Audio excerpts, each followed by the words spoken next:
23 मार्च 1940। हम बहुत कमज़ोर थे, लेकिन हमने एक अजीमुशान फैसला किया।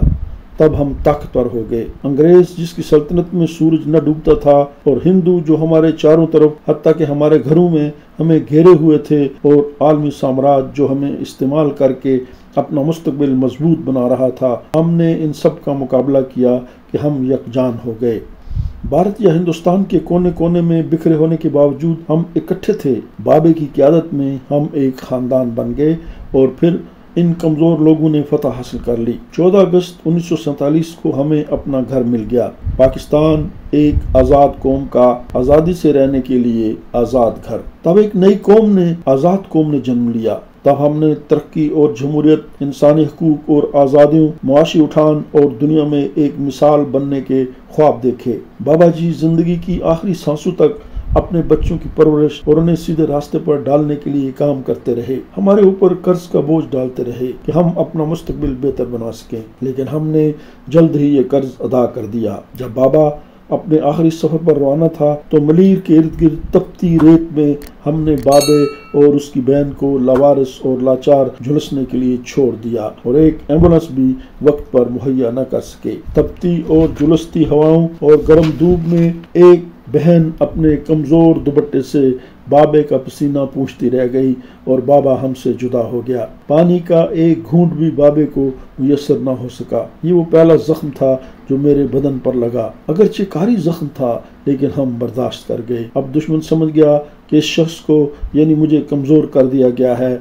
लिहाजा वो बार बार मेरे जिस्म नातवां पर ज़रबें लगाता रहा। हम उस हिम्मत से जो बाबा ने हमें 23 मार्च 1940 को दी थी, इसके सहारे बर्दाश्त का मुजाहरा करते रहे। हम एक बार फिर खड़े हो गए और कायदे मिल्लत लियाकत अली खान की क़यादत में एक आज़ादाना कौम के तौर अपने आप को रोशनास करा ही रहे थे कि रावलपिंडी के लियाकत बाग में हमारे कायदे मिल्लत को हमसे छीन लिया गया। जब वो आज़ादी की मजबूती का मुक्का बनाकर इजहार कर रहे थे, तो वो हाथ नीचे गिरा दिया गया। भरे जलसे में उन्हें गोली मारकर शहीद कर दिया गया। एक कौम को उठते ही बैठने पर मजबूर कर दिया गया। 1956 में बनने वाले आइन को अयूब खान ने छुरी फेर दी, लेकिन मुतबादल 1962 का बुनियादी जमहूरियत का आइन दे दिया गया। मेरे वालिद मुझे रोजाना कहते, बेटा फिक्र न करो, अयूब खान की हुकूमत जल्दी चली जाएगी, और जब सियासतदानों की जमहूरी हुकूमत आ जाएगी तो हालात बेहतर हो जाएंगे। 1948 की कश्मीर की जंग आज़ादी और 1965 में बुज़दिल दुश्मन की मुसल्लत करता बाहिमाना जालिमाना जंग हम पर थोपी गई,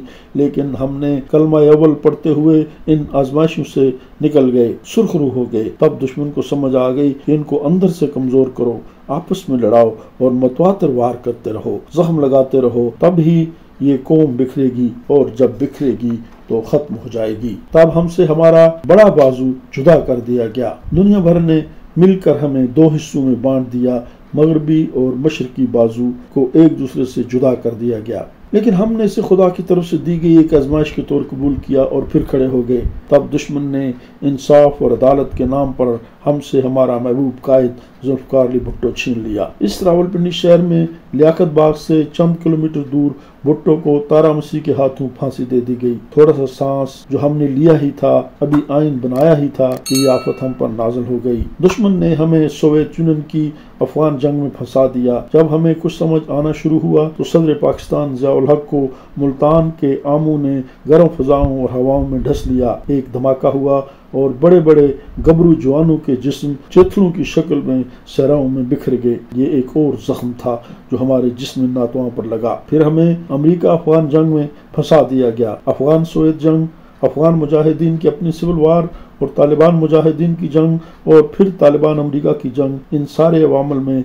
हमें ज़बरदस्ती धकेल दिया गया। तब हमारे पास अगर कुछ थोड़े बहुत वसाइल बच भी गए थे, तो वो भी तबाह हो गए, और हम दुनिया की आज़ादियों और इंसानी हकूक़ का दिफा करते हुए अपने आप को मज़ीद कमज़ोर करते रहे। हमारे जिस्मों पर जख्म लगते रहे, खून रिश्ता रहा, और हम सहते रहे। दुनिया फिर भी हमसे डर रही थी, और हमें कमजोर करने के मिशन पर रूबअमल रही। तब दुनिया इस्लाम की पहली खातून वज़ीर आज़म बेनज़ीर भुट्टो को इसी लियाकत बाग में गोली मारकर शहीद कर दिया गया, जहां पाकिस्तान के पहले वज़ीर आज़म लियाकत अली खान को शहीद किया गया था और जिसके नजदीक ही उनके वालिद को फांसी दी गई थी कि अभी भी कुछ जान बाकी थी। लोग कभी बेनज़ीर और कभी नवाज शरीफ के गिर्द इकट्ठे हो जाते और जमहूरियत और इंसानी हुकूक की बातें करने लगते थे।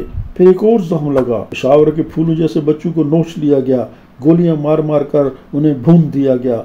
हम कुछ समझे लेकिन ज्यादा न समझे। हमारा जिस्म अब मुकम्मल तौर पर छलनी हो चुका था। अब हम सिसक रहे थे, अब हम हिलने जुलने से भी कासिर थे, लेकिन अभी भी हमारी आंखों में जिंदगी की रमक बाकी थी। अभी भी हम अपने मुस्तकबिल के ख्वाब देख रहे थे कि दुश्मन ने कश्मीर को हथिया लिया और हम सिर्फ सड़क का नाम तब्दील करके ही अपने आप को धोखे देते रहे। खैर, आओ जिंदगी में तब्दीली लाएं, आओ सुनामी को खुशामदीद कहें। भला तब्दीली भी कोई इनकलाब बर्पा कर सकती है। तब्दीली तो मनफी भी होती है, मुस्बत भी होती है। तो हमें तब्दीली की ख्वाहिश थी तो वो तो हो गई। भला सुनामी भी कभी इनकलाब लाता है, वो तो हमेशा तबाही लाता है। तो यारो, तब्दीली और सुनामी दोनों मिल गए, मिलकर नारे लगाओ, जश्न मनाओ, एक दूसरे के गले काटो कि आखिरी जख्म लग गया। जी हाँ, 9 मई को हमारे जिस्म पर एक इंतहाई कारी और जानलेवा जख्म लगा दिया गया है और अब मुझे दुआओं की नहीं, सिर्फ दुआओं की जरूरत है दोस्तों।